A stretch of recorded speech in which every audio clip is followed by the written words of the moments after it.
In Soweto this hour. We're live to him now. Manqoba, how are we remembering the South African hero who had such a deep, abiding love for her country and all of its people? Well, certainly that is the theme of this year's celebration, Kashni, a woman of fortitude. And certainly we've heard a lot about the character of Mama Albertina Sisulu, the woman of resilience who stood firm in her beliefs in the darkest hours of apartheid here in South Africa. And of course, she stood the test of time fighting against an unjust and inhumane system of apartheid. But I think a lot has been said about Mama and her contribution to the struggle. But I want to take it forward now and speak about the legacy that she leaves behind, and of course what the other future generations should emulate from her. And I'm joined by her son now, Mr. Max Sisulu, who is also the head of the Sisulu family. Mr. Max Sisulu, thank you for joining us. It's been a very long day, and of course I can imagine for you as the family what a special day it is, having to celebrate and remember the lives of Mama Albertina Sisulu. How has it been for you today, having the whole country celebrate with you this day?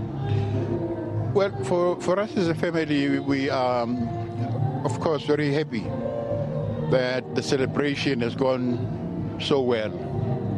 We are also happy that a lot of people came out to remember Mama and also pay tribute to Mama. We are also very happy that some of the stalwarts were able to come. So it's been a very long day, but also a very good day. And I'm very happy with today's events, how they went. But also what is important is that a lot of people remember Mama, and they were relating some stories of where they met and how they met. So it was, in a sense, some kind of reunion of the memory of Mama and Mama's friends. And so it was an important day for us as a family, a very memorable day. Let's talk about you personally, how you remember Mama. What is it that you remember most about her and the values that she stood for? Well, lots of things I can remember about Mama. Mama was the one who looked after us. Utata was in and out of prison. So Mama was, in a sense, running the family. She also worked at Shanty Town, a clinic. And so whenever she came out of the clinic, because the clinic was in Shanty Town, it's quite a distance, and she used to walk. So sometimes when there was time and I knew what time she was coming, I would meet her halfway and help carry the suitcase, because she had this suitcase, a heavy suitcase full of all medicines, injections, etc. So that's how I tried to help Mama. But Mama was also a person who loved other people, very friendly. And she helped the neighbors, sometimes with food, sometimes with whatever. And people used to come to the house either for advice or for support. And also they came to the house also for some kind of political meetings, political education. Because Mama was, as I said before, a politician, both at heart and in real life. And then let's talk about the legacy. Of course, how should she be remembered, especially by those who are still coming up, the future generations?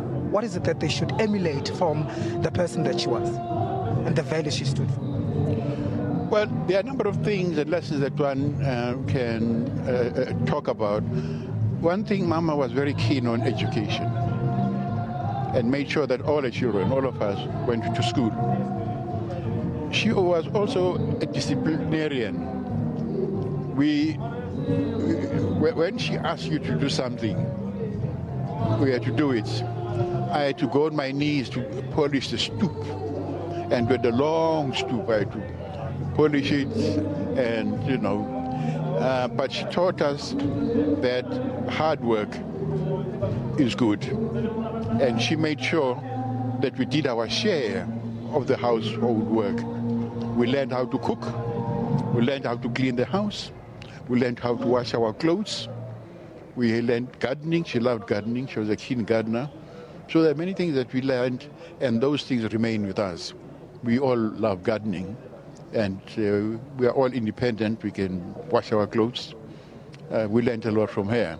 So we all became independent. But also she was very keen on education. She insisted that we should go to school, and insisted that when we just don't pass, we pass very well. And of course, she made sure that our health and everything was fine. She looked well after us. We remember her fondly.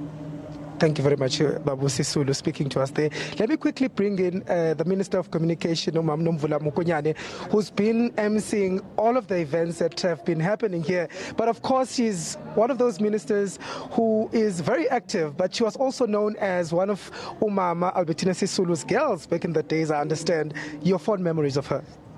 The fond memories about Mama is when we all were able to ensure that there are early childhood development centers using our churches, and the target was to have 20, and we ended up with 27. And she was very excited because her concern was about relieving unemployed mothers to have an opportunity to do other things and go out and look for jobs. The second fond memory about Mama is every time when she came back from Robben Island, and when you interact with her, you don't know how your father is so happy about all of you. She's very proud. And when Mama spoke about Utata, it was like all of us, we know Babu Sisulu, and she always just was full of smiles. The last thing about Umama is about her being able to wipe off your tears out of reassurance. And I think it's deserving to call her a woman of fortitude, because under difficult conditions, Masisulu will never demonstrate her pain and anger, but would be the one who's there with you. Having been detained, spent days in detention with all these isolations and everything, and her being detained in Sun City, she was the one who was keeping us more determined that freedom will come. Standing in the windows of Sun City prison, Mama will say, we are here because we want to liberate our country. And by the time Mama ends speaking to us through the windows at Sun City prison, you go into your single cell, you sing alone, and you cherish the fact that you're standing on the shoulders of this gentle giant. It will be very depressing when they release her or they remove us. But yeah, we survived pain because of Masisulu's strength. And as leaders in political offices, what values do you learn from her doing this job, this very important job that you are doing now?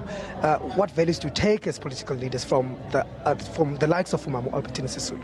One most important one is selflessness.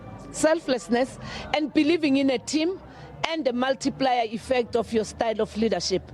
Groom many, work with others, and also assume responsibility that each and everyone, even an ordinary member, can do. Umama used to do door-to-door.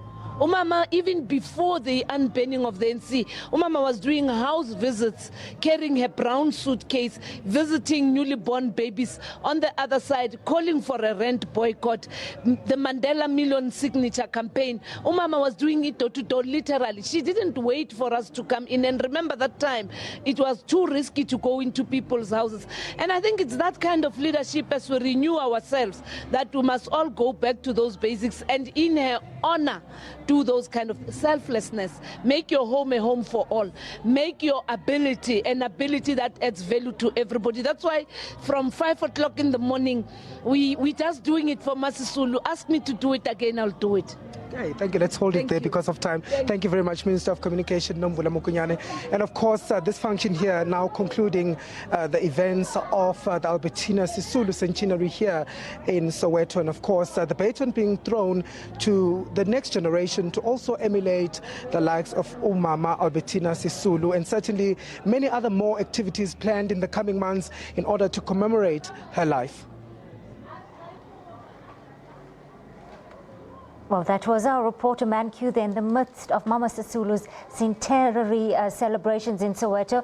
Now, he's also been chatting with Max Sisulu, the son of Mama Sisulu, who reminds us that his mother was indeed a very strict disciplinarian and somebody who valued education and hard work. He also says she was someone who did not raise children with gender-biased or gender-distorted values, that coming through very clearly, with Max saying the boy children were also given household chores to get on with. Mama Sisulu also very early on in her career as a health worker recognized the importance of early childhood development and the pivotal role that plays in building a nation. Well, on that note, let's take a short break.